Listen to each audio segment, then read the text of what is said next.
Então, boa tarde a todos, aqui da parte da primeira igreja de Nazaré em Portimão. Desejamos que todos se sintam felizes e abençoados nesta tarde solarenga de domingo, uma autêntica tarde de primavera, em que o dia do Senhor é glorificado, esta vez não através da chuva, mas através do sol que brilha para todos, para justos e injustos. Ele brilha para todos, assim que cada um saiba aproveitar e, sobretudo, que se lembre, para além deste sol físico, como podemos ver, temos o nosso maravilhoso sol da justiça que vela por nós a cada dia e a cada hora, e sempre e insistentemente procurando levar-nos para a sua luz, cada vez mais para a sua maravilhosa luz. E vamos iniciar este direto. Hoje, infelizmente, não temos o nosso prelúdio musical, por motivos alheios à nossa vontade, mas paciência, as ocasiões surgirão com certeza. E vamos dar início então à nossa meditação deste dia, lendo um texto do Antigo Testamento que se situa em Juízes 6, versículos 1 a 10. E diz assim a Escritura Sagrada: Porém, os filhos de Israel fizeram o que parecia mal aos olhos do Senhor, e o Senhor os deu na mão dos midianitas por 7 anos. E, prevalecendo a mão dos midianitas sobre Israel, fizeram os filhos de Israel para si, por causa dos midianitas, as covas que estão nos montes, e as cavernas, e as fortificações. Porque sucedia que, semeando Israel, subiram os midianitas e os amalequitas, e também os do Oriente contra eles subiam. E punham-se contra eles em campo, e destruíam a novidade da terra, até chegarem a Gaza, e não deixavam mantimento em Israel, nem ovelhas, nem bois, nem jumentos, porque subiam com os seus gados e tendas, vinham como gafanhotos, em tanta multidão que não se podiam contar, nem a eles, nem aos seus camelos, entravam na terra para a destruir. Assim Israel empobreceu muito pela presença dos midianitas. Então os filhos de Israel clamaram ao Senhor, e sucedeu que, clamando os filhos de Israel ao Senhor por causa dos midianitas, enviou o Senhor um homem profeta aos filhos de Israel que lhes disse: Assim diz o Senhor, Deus de Israel: Do Egito vos fiz subir e vos tirei da casa da servidão, e vos livrei da mão dos egípcios e da mão de todos quantos vos oprimiam, e os expeli de diante de vós, e a vós dei a sua terra, e vos disse: Eu sou o Senhor vosso Deus. Não temais aos deuses dos amorreus, em cuja terra habitais, mas não destes ouvidos à minha voz. E realmente a história do povo de Israel aparece-nos efetivamente cheia de grandes alegrias também, sobretudo de grandes vitórias, mas também de grandes sofrimentos. Mas sofrimentos causados porque o povo fazia o que parecia mal aos olhos do Senhor. O povo desviava-se e o povo pecava, desobedecendo ao Senhor. Mas no meio de tudo isto sempre foram surgindo homens de Deus, profetas, juízes, sacerdotes, que tentavam que o povo endireitasse os seus caminhos. Já alguma vez pensaram que um pequeno grupo de 300 homens, armados apenas de cântaros vazios, tochas acesas e buzinas, poderiam vencer um numeroso e bem armado exército? Custa a crer quem não conhece o contexto da história, mas a verdade é que isso aconteceu mesmo. A Sagrada Escritura narra esse acontecimento. E dentro desse acontecimento sobressai um nome de um homem que viveu há muito tempo em Israel, um homem chamado Gideão. A palavra Gideão significa cortador. Ele era trabalhador. Aliás, temos de nos lembrar que Deus não usa na sua obra pessoas ociosas nem pessoas preguiçosas. porque são só as pessoas diligentes que sempre encontram tempo para fazer a vontade de Deus. E Gideão era temente a Deus e estava pronto a cooperar com ele, uma vez que a sua relação lhe fosse clara. E então ele foi escolhido pelo Senhor para libertar o povo de Israel dos midianitas, porque estes invadiam as herdades, roubando os animais, os cereais e as uvas.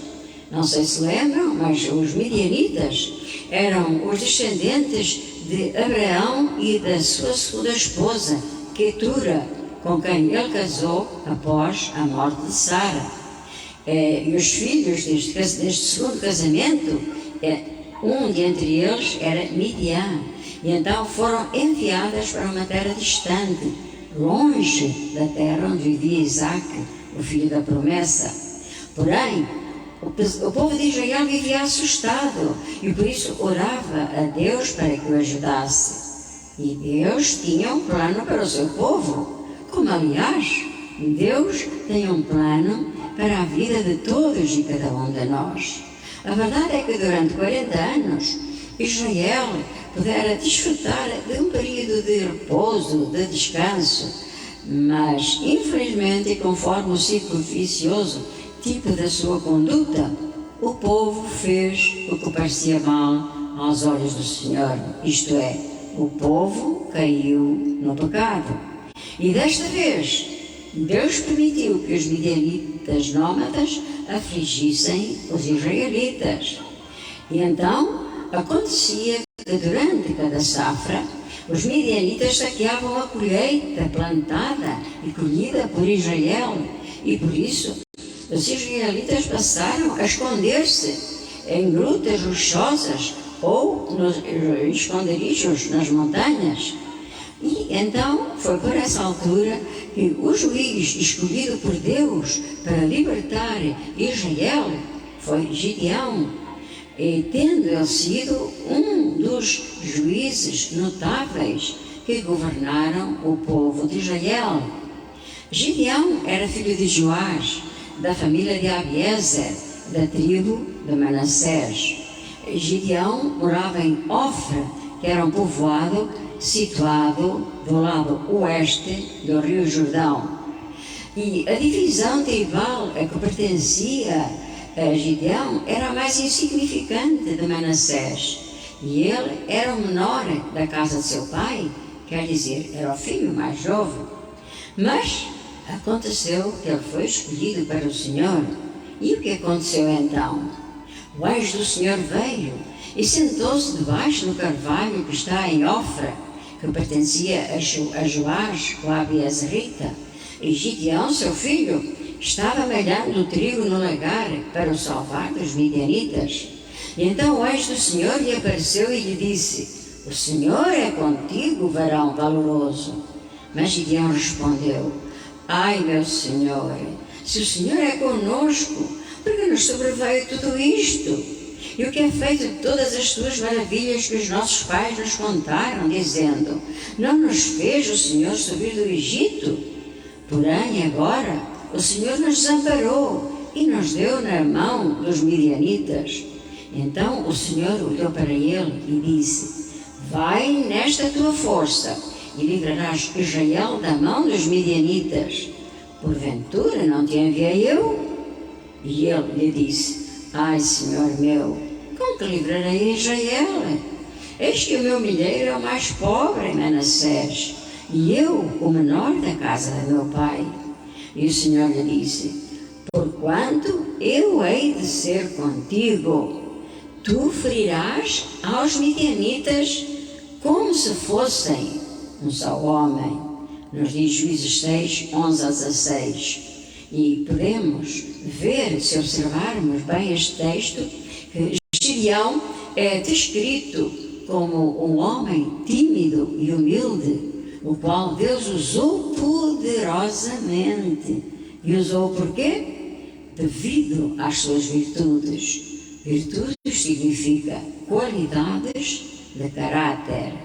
E a Sagrada Escritura nos diz que Gideão era um varão de valor. O Senhor o próprio Senhor chama de valoroso, e a maneira como o Senhor se dirige a Gideão é algo extraordinário. Lemos em 6:12. Então o anjo lhe apareceu e lhe disse: o Senhor é contigo, varão valoroso.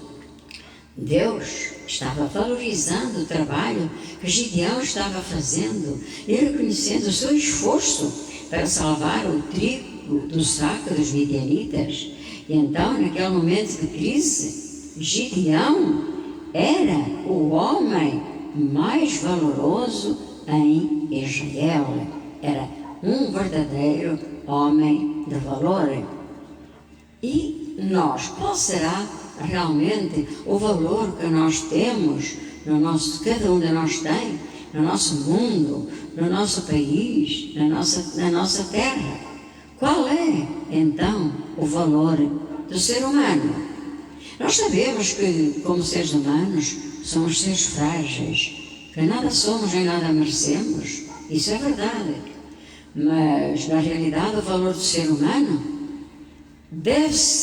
pode e deve ser avaliado pelo valor do preço pago para resgatar o homem, não é verdade? E qual foi esse preço? Quem sabe qual foi o preço pago para resgatar o ser humano? Alguém é capaz de me dizer João 3,16 de cor? Tem lá o preço do ser humano. Porque Deus amou o mundo de tal maneira que deu o seu Filho unigênito, para que todo aquele que nele crê não pereça, mas tenha a vida eterna. Foi este o preço. Deus deu o seu próprio Filho. E 1 Coríntios 6,20: porque fostes comprados por bom preço. Glorificai, pois, a Deus no vosso corpo e no vosso espírito, os quais pertencem a Deus. Foi realmente um alto preço que custou ao nosso Salvador a redenção do ser humano. E jamais devemos esquecer isso. Porque Deus, o Filho, através de quem os mundos foram criados, tornou-se carne e morreu pelos pecados da humanidade. E o facto de Ele ter derramado o seu sangue e ter morrido por nós de livre e espontânea vontade, não só revela o valor do ser humano, mas também nos revela a imensa, a grande importância da salvação. Fomos comprados por bom preço, 1 Coríntios 6,20. E mais que fomos resgatados pelo sangue do próprio Senhor Jesus Cristo. Diz-nos 1 Pedro 1, 18, 19: sabendo que não foi com coisas corruptíveis, como prata ou ouro, que fostes resgatados da vossa vã maneira de viver, que por tradição recebestes dos vossos pais, mas com o precioso sangue de Cristo, como de um cordeiro imaculado e incontaminado. Realmente fostes comprados por um bom preço.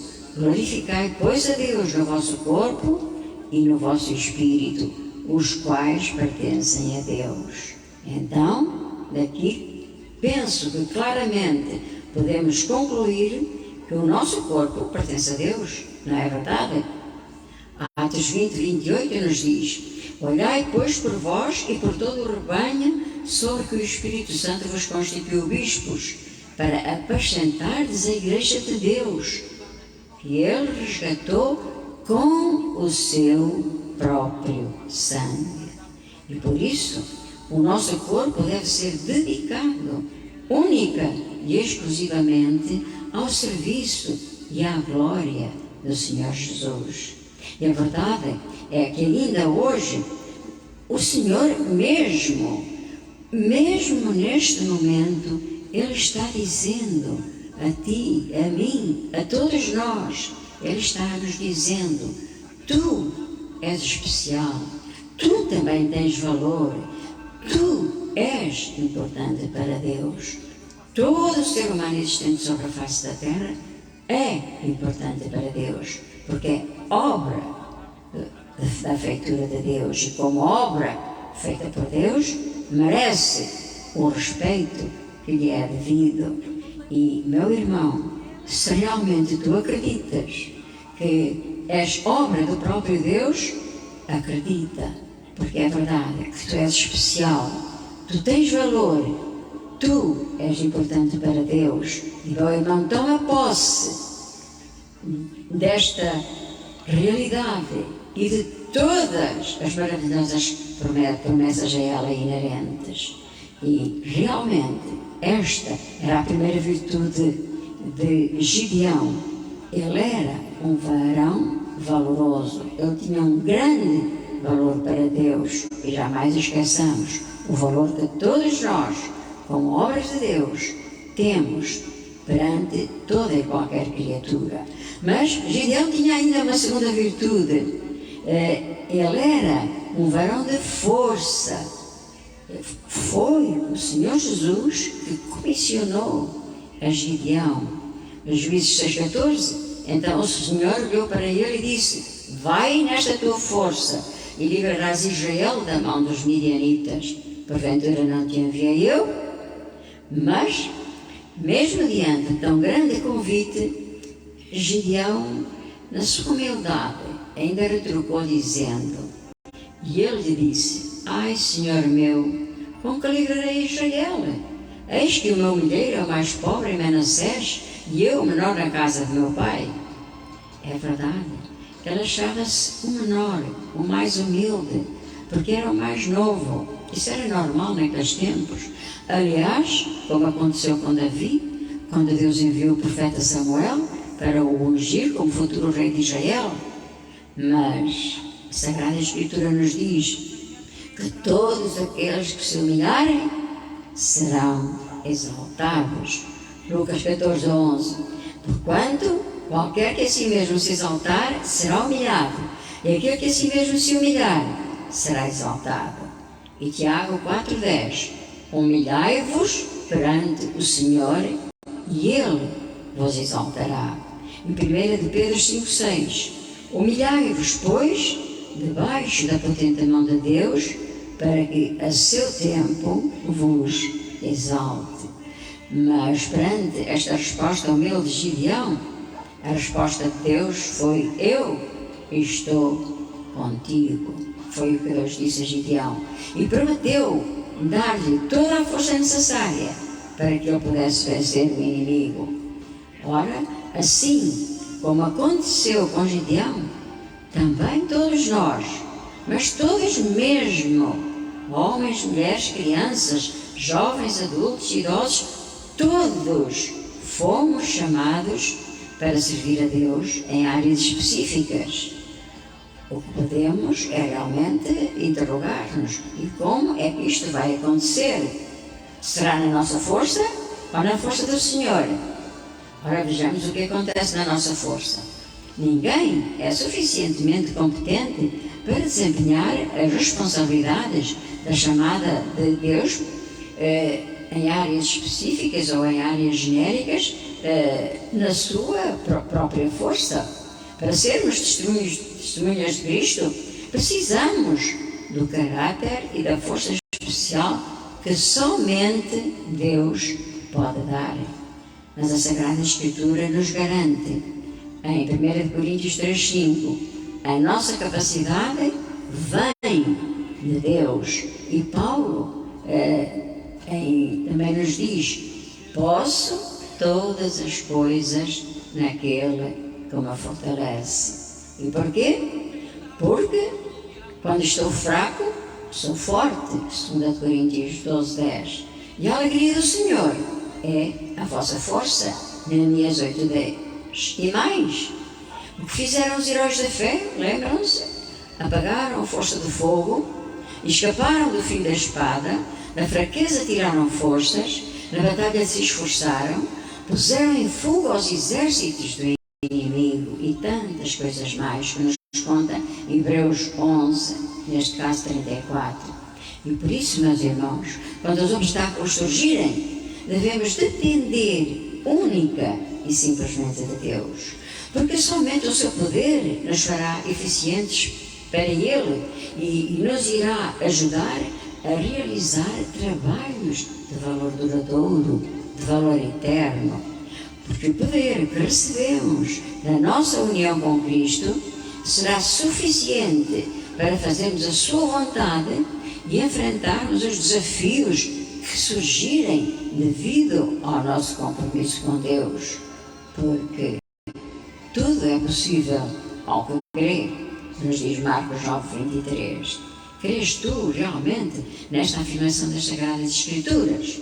Eu creio, porque a verdade é que ao lutar pela fé, nós enfrentamos dificuldades, pressões do mundo, provações, mas quando elas chegarem, se rogarmos ao Senhor que nos fortaleça, podem ter a certeza de que Ele o fará.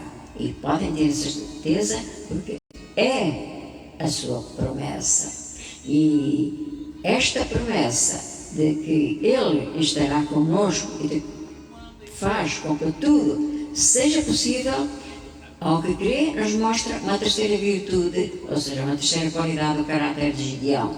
Ele era um varão de poder. E de poder porquê? Porque Deus revestiu Gideão do seu espírito. Juízes 6:34. Então o espírito do Senhor revestiu a Gideão. E o verbo revestir significa literalmente vestir-se, de ficar vestido, ficar cheio, ficar coberto. O Espírito de Deus revestiu Gideão a fim de o capacitar para servir o povo de Deus. E Gideão saiu no poder do Espírito. E nós, pensemos nós, qual é o nosso poder? Sabemos que nenhum de nós pode fazer coisa alguma na obra de Deus sem o seu revestimento espiritual. Não podemos de maneira nenhuma. Mas Paulo nos ensina: no demais, irmãos meus, fortalecei-vos no Senhor e na força do seu poder. Efésios 6:10. É a promessa do Pai. Lucas 24:49. E eis que sobre vós envio a promessa de meu Pai. E este poder foi dado por Jesus. E chamando os seus discípulos, deu-lhes poder. Mateus 10:1. E só assim nós poderemos também realmente ter poder em nós. Porque é a presença do Espírito Santo sobre as nossas vidas é que nos dá o poder que nós poderemos ter para enfrentar este mundo tão controverso, para enfrentar as forças do mal e para enfrentar todas as dificuldades. Lembram-se de Atos 1:8? Mas recebereis a virtude do Espírito Santo, que há de vir sobre vós, e ser-me-eis testemunhas, tanto em Jerusalém, como em toda a Judeia e Samaria, e até aos confins da terra. Não quer dizer que para termos este poder tínhamos que ir para Jerusalém. O Espírito Santo nos revestirá na nossa Jerusalém, ou seja, no lugar onde nós estamos, e depois em toda a Judeia e Samaria, em todas as outras cidades, em todos os outros países, até aos confins da terra, aonde quer que nós nos desloquemos para ir fazer a obra do Senhor. Portanto, todos quantos são de Cristo têm o valor, têm e podem ter o valor, a força e o poder de Deus nas suas vidas para avançar e prosseguir na sua jornada espiritual neste mundo. E podem ter também a ousadia e o direito de dizer, como nos dizem as Sagradas Escrituras em Romanos 8:37, mas em todas estas coisas somos mais do que vencedores por aquele que nos amou. Meus irmãos, valor, força e poder, estas três qualidades nós podemos resumi-las ou reuni-las numa só palavra: fidelidade. Fidelidade como característica essencial de todos aqueles que verdadeiramente fazem parte da Igreja de Cristo sobre a face da terra. Fidelidade como característica de todos os filhos de Deus, que lhes são obedientes e que têm como sua suprema preocupação fazer a vontade do nosso Mestre, o Senhor, aqui e agora, nesta terra. É por isso que os Gideões, a obra de Gideão, não terminou, não ficou lá atrás, nos séculos, encerrada na Sagrada Escritura, no Antigo Testamento. Ela continua ativa no Novo Testamento, nos nossos dias, porque ainda hoje há homens comissionados por Deus que se reúnem e que com o seu próprio dinheiro compram porções das Sagradas Escrituras, compram Novos Testamentos em português, em inglês, para irem distribuir por locais onde outras pessoas não têm acesso, para irem distribuir em quartéis da Guarda Nacional Republicana, nos postos da Polícia de Segurança Pública, nas escolas de todas as cidades, nas prisões, para irem colocar em cada quarto de hotel para que os seus hóspedes possam chegar e ter ali a palavra de Deus à mão, nos hospitais, para darem a cada pessoa que se encontra enferma e que, abrindo aquela porção do livro sagrado, possa ter o conforto para a sua alma. É uma obra que, pela perseverança e pelo poder que Deus conferiu a Gideão, esta obra se continuou através dos séculos e ainda hoje continua viva e ativa, porque, meus irmãos, hoje mais do que nunca os campos continuam brancos e prontos para a ceifa, e infelizmente nós sabemos que multidões perdidas sem Cristo necessitam urgentemente de ouvir as boas novas da salvação, necessitam de uma mão amiga que as conduza na senda da verdade.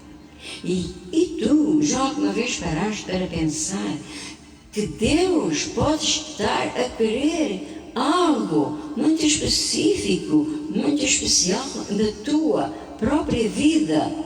Meu irmão, não fiques parado, não fiques confinado a ti mesmo. Ouve a voz do Senhor. Ela não te vai falar alto como um trovão quando falou Moisés, ou não te vai falar pelo vento, mas irá falar baixinho ao teu ouvido, e tu terás que estar atento para poder ouvi-la. Mas ouve a voz do Senhor, porque, meus irmãos, é natural que eu, tu, todos nós, como partes integrantes que somos da Igreja de Cristo, possamos nos interrogar: o que faremos com a nossa vida? Meu irmão, olha as imensas necessidades que se encontram à tua volta e como essas necessidades apelam a uma ação efetiva da tua parte, como essas necessidades te fazem ver que não podes estar parado e limitado a ti mesmo. Ouve a voz do Senhor, porque Deus tem um plano para a tua vida e Ele vai ajudar-te a descobrir qual é esse plano e vai dirigir os teus passos. E para isso Ele vai dar-te a motivação mais forte de todas, vai dar-te a motivação certa, que é o amor, porque Deus colocou em cada coração uma pequena parte do seu próprio amor. O amor que faz parte da natureza de Deus. Porque o Senhor quer fazer de todos nós, de ti e de mim, um instrumento do seu poder. Ele quer fazer de nós uma bênção. Mas a verdade é que as palavras de Cristo também são claras. Não os tires do mundo. Nós não poderemos pensar que seremos melhores que as outras pessoas, mais santos que as outras pessoas, se vivermos isolados, se vivermos só confinados nas nossas casas, orando, lendo a Bíblia e estudando. Não. Deus disse a Jesus: não os tires do mundo, mas livra-os do mal. Porque como Igreja de Cristo, nós temos responsabilidades, não só para conosco, temos responsabilidades para com a sociedade, temos responsabilidades para com o mundo. E como seres sociais que somos, não podemos enfrentar essas responsabilidades sozinhos. Devemos enfrentá-las, além de individualmente, devemos enfrentá-las como igreja. E devemos interrogar-nos muito seriamente que tipo de igreja é que nós temos sido. Teremos sido insensíveis às necessidades daqueles que nos cercam? Teremos sido místicos? Seremos meramente contemplativos ou espiritualistas, voltados para nós mesmos, legalistas, tradicionalistas, formalistas, hipócritas, cegos, mornos? Ou, pelo contrário, crentes militantes, com visão, interventores, sal da terra e luz do mundo? Como é que nós temos sido? Meu irmão, pensa bem e lembra-te que a igreja não é aquele edifício que está lá além, onde tu podes ir congregar. A igreja és tu mesmo. E a igreja estará onde tu estiveres. E a igreja será aquilo que tu mesmo fores. Que Deus nos ajude a ter consciência desta realidade, que realmente nós próprios é que determinamos o que é a igreja. Amém. Vamos orar. Obrigado, Pai de amor, obrigado, Deus Santo, por mais um dia de vida que nos deste, por mais um dia vivido na Tua presença. Obrigado pelas alegrias com que Tu fizeste que nós levantássemos o nosso ânimo e pelas dores que também vêm fortalecer-nos. Obrigado ao Pai pelos sucessos que temos tido e que nos fazem sentir grandes, mas obrigado também pelos fracassos que nos dão oportunidade de perseverar. Obrigado, Deus de amor e misericórdia, pelos cuidados com que nos reconfortaste, mas também obrigado pelas mágoas que fizeram com que exercitássemos o nosso poder para perdoar. Obrigado, Pai, pelas horas de bem-estar que nos mantiveram ativos, mas também pelas outras não tão boas que nos revelaram o valor da saúde e da vida. Obrigado, Pai, pelos auxílios que nos foram prestados, mas também por aqueles abandonos que fizeram com que em nós crescesse a certeza de que Tu és o único que jamais nos abandona. Obrigado, Senhor, pelas compreensões que ao longo da vida temos encontrado, mas obrigado também pelas incompreensões que, por vezes, refletem a nossa própria imagem. Obrigado ao Pai pelos ganhos, pelas coisas positivas que fizeram de nós seres mais confiantes, mas obrigado também pelas perdas que nos mostraram que realmente é sempre possível continuar. Obrigado pelos momentos altos que nos mostraram as Tuas bênçãos, mas também obrigado pelos momentos baixos que nos abriram como aquela porta para a Tua maravilhosa e fantástica proteção. Obrigado ao Pai por jamais não teres esquecido. Obrigado por nunca teres desistido de todos e cada um de nós. Obrigado, Senhor, por toda a nossa vida, por todos os nossos familiares, por todos os nossos amigos físicos, amigos virtuais, por todo o ser humano que sobre a face da terra Te reconhece como Senhor e Salvador e ora em Teu santo nome. Amém.